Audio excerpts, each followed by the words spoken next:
করব, কিন্তু মার্চের পরে প্রচন্ড রোদ হয়। এই রোদকে অপেক্ষা করে যদি ব্রিকেট করি আপনারা সাড়া দেবেন তো? কেন আমার টার্গেট ব্রিকেট, কেন রেকর্ড হয়েছে 21-এ, ওই ব্রিকেটের রেকর্ডকে আবার ভাঙবো আমরাই। সেই চেষ্টায় আজকে গতকাল থেকে বারবার আমাকে বলেছিল, আমি বলেছিলাম আমি অবশ্যই কলকাতাতেই থাকবো, আশপাশেই থাকবো, পুরো প্রোগ্রামটাকে নজরে রাখবো।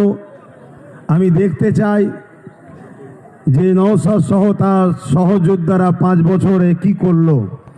বাংলায় বর্তমান বিরোধী শক্তি যদি কেউ থাকে আজকের দিন পর্যন্ত, সেটা হলো আইএসএফ। মিডিয়াতে হয়তো অন্য কাউকে বিরোধী শক্তি বানানো হয়, কেন রাজ্য সরকার বলেছিলেন তো বিজেপিকে ফান্ডে নিয়ে এসে লড়বো, তাই বিজেপিকে বিরোধী হিসাবে দেখানো হয়, কিন্তু হাকিকাতে বিরোধী বিজেপি নয়। তাই এ সরকারের পতনের পরে যে গভর্নমেন্টটাই বাংলায় হবে সেই গভর্নমেন্টটার নাম হলো আইএসএফ। আপনারা যে শক্তিতে যে মজবুতে দাঁড়িয়ে আছেন, আমি এতটুকু বলতে পারি এই শক্তি এই মজবুতে আর একটু যদি বিশ্বাসের সাথে ঐক্যবদ্ধ হয়ে আর একটুখানি যদি চাপ বাড়াতে পারেন, তাহলে আগামী দিন কিন্তু আপনাদের হাতেই বাংলা আসছে। তো যাক, আমি আপনাদের এই প্রোগ্রাম দেখেছি, সবই খুব ভালো লেগেছে। আপনারা এভাবে এগিয়ে যান। আমার সর্বদিক দিয়ে সহযোগিতা দোয়া আপনাদের সাথে ছিল, আছে, থাকবে।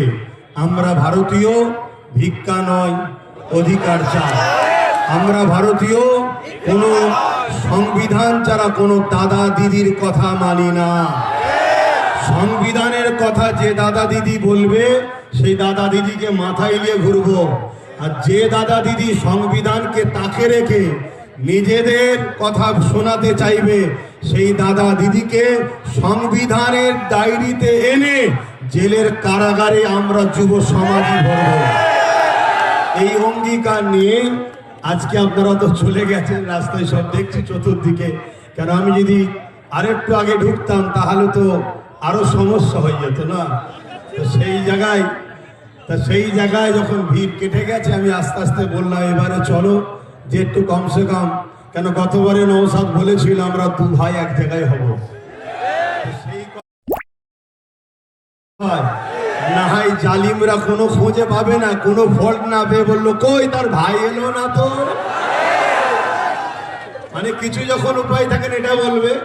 এতটুকু জেনে রেখে দিও নওশাদের জন্য তার বড় ভাইয়ের জান আছে, ব্যাস।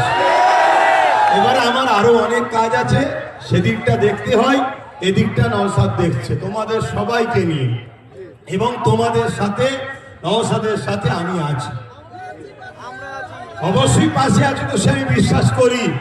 তাই এই বিশ্বাসেই তো আজকে এত দূরে চলে আসলাম।